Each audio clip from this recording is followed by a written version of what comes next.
streaming live across the country, tackling the topics everyone is talking about online. Share, engage, and interact.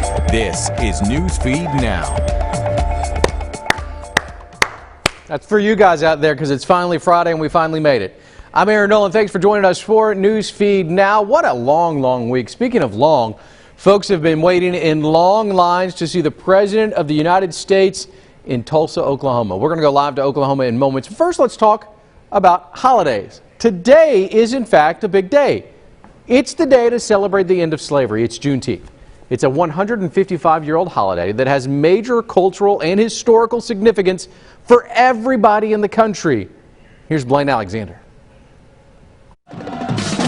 Today, more and more companies have a new holiday on their books, from Nike and the New York Times to Target and Twitter, all marking Juneteenth, a day celebrating the end of slavery in America. So for many people, it's like Independence Day. It was absolutely like Independence Day. It had the same meaning, the same resonance, the same power for African Americans. It was that defining moment of freedom. President Lincoln signed the Emancipation Proclamation in 1863, yet in many places, slavery remained alive and well. Well into 1865, you had slaveholders buying and selling, renting out the enslaved population because they thought the system was going to continue. And this is This was 2 years after the Emancipation Proclamation. Slaveholders were trying to hold on to the last moment until that message was delivered.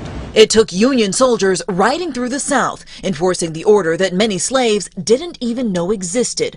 Finally, word reached the last holdout, Galveston, Texas, in 1865. The date, June 19th. Now, Juneteenth. Today, Texas is considered the birthplace of the Juneteenth celebration. There are barbecues, there are talent shows, there are pageants, a number of things. Recipes. For some families, like the Smiths, it's as common as a Labor Day cookout. This year it's a much more concentrated effort at appreciating what it really means to celebrate with family and to celebrate the liberties that people have as humans. But with this year's holiday falling right in the middle of a social movement, a renewed push for racial equality, today's celebration looks a little different. From corporations to Congress, a growing move to make Juneteenth more mainstream. Across the country, almost every state observes the holiday in some fashion, but only Texas gives state employees a paid day off. This week, Virginia's governor said it's time to follow suit, a cause championed by musician Pharrell. This year, Juneteenth will look like no other Juneteenth before it. And calls are growing to make it a federal holiday. But with all this new attention, an important question. Is this a meaningful step forward? I would say it's a meaningful step forward, but what would make it even more meaningful is that if on June 20th we continue the conversation, if we continue looking at policies and practices of inequality. And that, he says, is why we celebrate. We have to honor the people who laid the foundation upon which we stand. We have to celebrate the contributions of African Americans to America, and at the same time, remember that we still have a lot of work to do. Let's go live now to Virginia with John Rogers. John, obviously Virginia has been on the headlines of a lot of different places when we're talking about Juneteenth, and Virginia looking to make it a statewide holiday. Tell us what happened this week with the help of Pharrell. Yeah, huge deal. I mean, if you'd imagined this a week ago, no one could have predicted it. So Pharrell gave a sort of surprise news conference with the governor as he announced that he wants to propose to make Juneteenth a paid state holiday. Pharrell, he's really invested in Virginia, grew up over in Virginia Beach. He's not a fly-by-night celebrity, very in close touch with Governor Northam and very beloved in this state.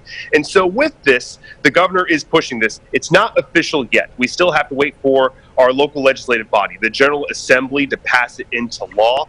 They're going to meet in August. So far, lawmakers, they seem very excited about this, very supportive of this. So it's very likely this will pass in time for Juneteenth next year to be officially seen as a state paid holiday. But one very interesting point I need to make, Aaron, is the big full circle story of this. Okay, so Juneteenth was started in Texas, we know, where they finally announced that slavery ended. Well, where slavery began was here in Virginia, when Africans were first brought to our shores here in 1619. And so it's almost full circle that now Virginia is likely the second state to officially recognize this holiday.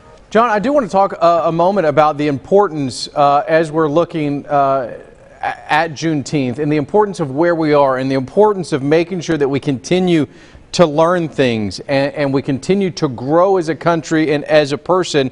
With that in mind and where we are in this country, what is the importance level on Juneteenth and how all of us, regardless of our walks of life, understand this holiday?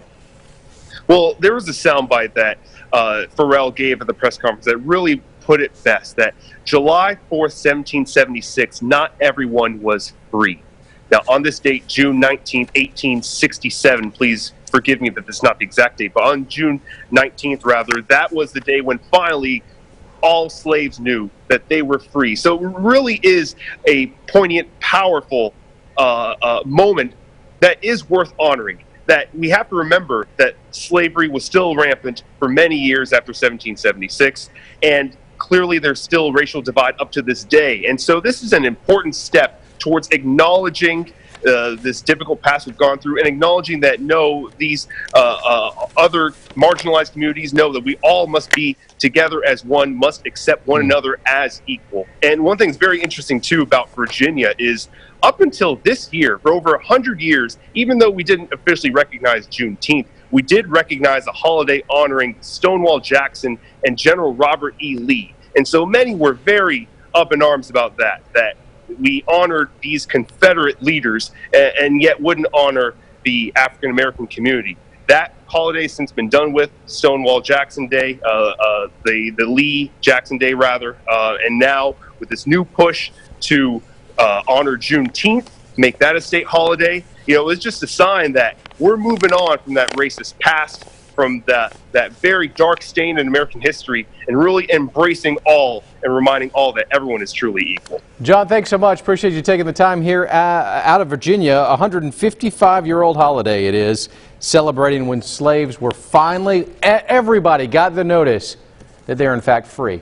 I think it's very important that we continue to remember this day and really continue to look in history books, right? I mean, that's what I did here, and looking at this and understanding this and growing as people. That's what we should continue to do on all fronts.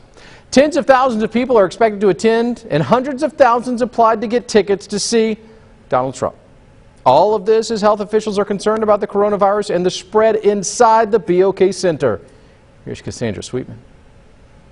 I just love the president. The line of Trump supporters growing in front of the BOK Center, including first-timers. It's beyond exciting. And those who know exactly what to expect. This will be my 36th rally in 19 different states. Taking this moment to celebrate in an increasingly tense atmosphere. We're here for one thing, and that's to support our president, and people are trying to stop us from doing that. City officials already beginning to close off the streets, warning the thousands who flood downtown will need to park blocks away. But those here are confident their spot in line is safe. Everybody knows where everybody was, so I think we're in pretty good shape. Some rally goers ready to wear masks inside the arena. Yeah, we got a couple of our own. Others suggesting the recent record-breaking COVID-19 numbers in Tulsa County are a hoax. When there was hearsay of Trump coming in, now all of a sudden we have an uprise and a spike in the coronavirus numbers, and I question that. After weeks of protests in response to the death of George Floyd and planned for the day after celebrating Juneteenth, people don't know what to expect. Businesses surrounding downtown, including several Quick Trip locations, boarded up to prevent possible damage in case tension leads to conflict. We'll have a positive outcome, and there won't be no altercations or any of that. Black Lives Matter Reverend Mario Johnson is organizing a peaceful Trump protest rally for Saturday at 5. He's encouraging anyone who plans on protesting at the BOK Center to instead join the Black Lives Matter protest a few blocks away at the John Hope Franklin Reconciliation Park. I highly recommend that we all come together and create our own environment, doing our own thing, and where we all get empowered to what the purpose message is. Let's go live to Oklahoma now. Cassandra Sweetman joins us. Cassandra, what are the lines like today, and what's the longest someone has been camping out to possibly get inside to hear President Trump speak? We've talked to people who have been waiting there since Sunday, and there are more and more people getting there by the minute, really. We are just 15 minutes outside of Tulsa right now, so I haven't seen the lines yet, but last night police set a curfew and set a perimeter around the Cox Center and around the BOK Center. So they moved everyone who was camped out. So we're going to have to figure out exactly where all those people who have been waiting ended up. But right now that curfew is in place until Saturday morning. Cassandra, obviously there is some concern from business owners in that area looking at your story as some are boarding up windows. Has there been any protest thus far and anybody arguing over the street maybe from those waiting in line to possibly protest? And then tell me a little bit about the seriousness of businesses, in fact, closing up shop and blocking off windows. We haven't seen any conflict, any fighting or with protesters or people in line, although we have seen pretty violently, giving people the middle finger who are waiting in line, people driving by who are yelling at them. But as far as businesses go, the mayor said in the proclamation announcing the curfew that he's heard there are people from out of state who are coming who have caused destruction and violence in other parts of the country. They're expecting them this weekend. So I think, business owners may have a pretty good reason to be fearful. Cassandra Sweetman, thank you so much. Appreciate you taking the time here on Newsfeed Now. Let's go to the West Coast. Face masks now required across California, just one of the many areas in the U.S. that is beginning to crack down on face coverings. Ashley Zavala explains the governor's latest order. Here at the state capitol, I am wearing a mask because I'm out in my workplace and interacting with others. These are just a couple of the parameters the governor set in California's new statewide mask mandate. Governor Gavin Newsom says he's made the order because he's seen too many uncovered faces, which he says risks the progress California has made in fighting COVID-19. People are now required to wear masks while standing in line to enter or while inside most indoor spaces, at the workplace, while receiving health care services, while waiting for or inside public transportation or ride shares, and in outdoor spaces when physical distancing is not possible. There are exemptions, including for people who have medical conditions that prevent them from wearing one, children aged 2 and under, people who are eating or drinking indoors, or receiving a service that requires a face mask to be removed. Also, those who are exercising outdoors. We checked, and the state's guidelines do not include any information on penalties for those who don't comply or how this will be enforced. California is not the first to implement a statewide mask mandate. Other states that have one include Maine, New York, Delaware, Michigan, and Maryland. Reporting in Sacramento, Ashley Zavala, KRON 4 News. All right, Ashley, thanks. Let's turn to Texas now. Governor Greg Abbott on the other side saying no to face masks, but he's also saying the Texas students are going to go to school and in person. School districts will not be required to mandate students wear masks or test them for symptoms of COVID. Let's go to Tom Miller now from Austin, Texas, the capital of Texas. Austin, stark difference from California into Texas. First things first, let's talk about that idea that Texas governor saying no to face masks while California's governor saying yes.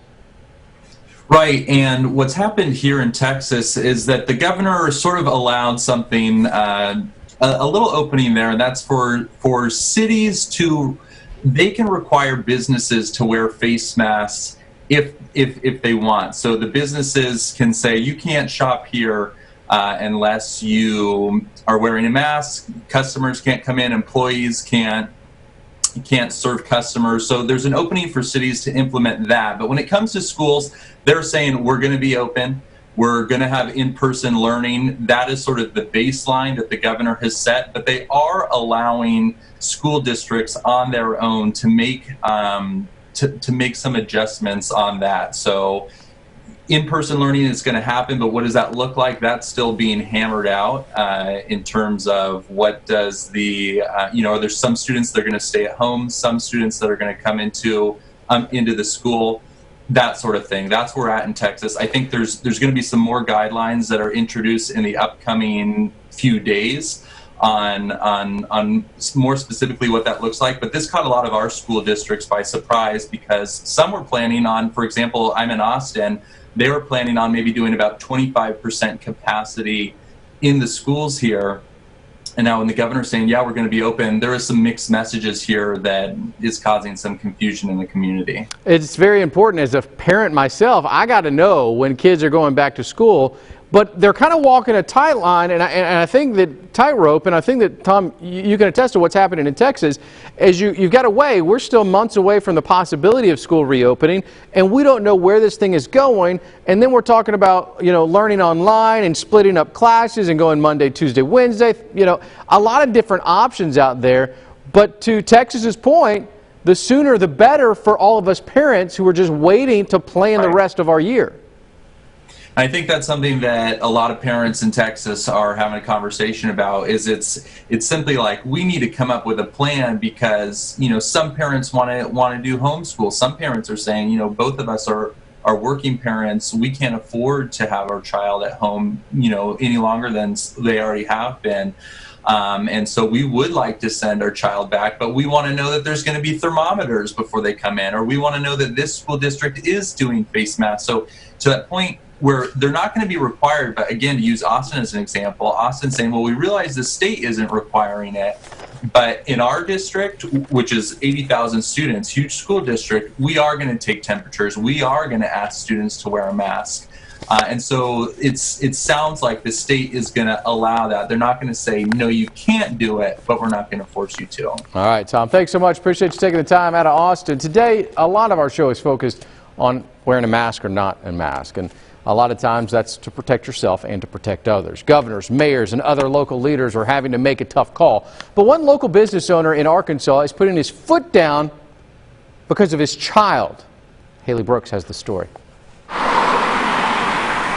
We've got signs everywhere. I mean, you can't pull in here without seeing a sign that says, hey, you got to wear a mask. Me and McGee Market in North Little Rock taking a strong stance when it comes to safety at the market. We were really staunch about following through. I've sent quite a few people packing that didn't want to wear masks. Co-owner of the market, Logan Duvall, says people who refuse to wear a mask are not only forced to leave that day, he says they're also not welcome back when the pandemic is over. Duvall unmasks the reason why it's so important. My son just finished up chemo for stage 4 cancer. He's 6, so he's done really, really well, but he's still immunocompromised. So we don't know what people are bringing into here. So we felt the mask is not for their safety, it's for ours. Duvall says not all interactions have been negative. Hundreds of customers have come forward saying they feel more comfortable shopping here because of the restrictions put in place. Those that appreciate the masks and come out here, it's well worth the handful that really give you problems. Co-owner Neva Collier, Duvall's mother, says they have masks for anyone who needs one. They also sanitize baskets after every use, wipe down all surfaces every 30 minutes, and even have a new way customers can pay without having to touch anything. It's our home, it's our business. If you want to come here, we just want you to wear a mask and help us keep everybody safe. In North Little Rock, I'm Haley Brooks. Haley, thanks. Let's go to Arkansas right now and bring in the owner of Me and McGee, Logan Duvall. Logan, obviously, this is a tough issue. We have been on this show today. We've been in California. We've been in Texas. We've talked about what's going on in Oklahoma with the president's rally. To mask or not mask is a huge debate. For you, though, I have a feeling that it came relatively quickly when you realized you were going to reopen your business, that this was this was it. This is my kid. This is my family. This is what we're going to do. Tell me a little bit about that decision. The decision really wasn't that hard for us. The pandemic didn't really change anything for how we operated as a family because Lander couldn't be around anything. We didn't go into Walmart. We didn't do things that you normally would. Masks were worn by anybody that was around him. So honestly, in a lot of ways, the cancer diagnosis prepared us for this and didn't change that much. What has been the overall response? Obviously, a lot of people who come into your business probably don't know your backstory, and some people are open to this, some people are not open to this. What's been the response of your customers?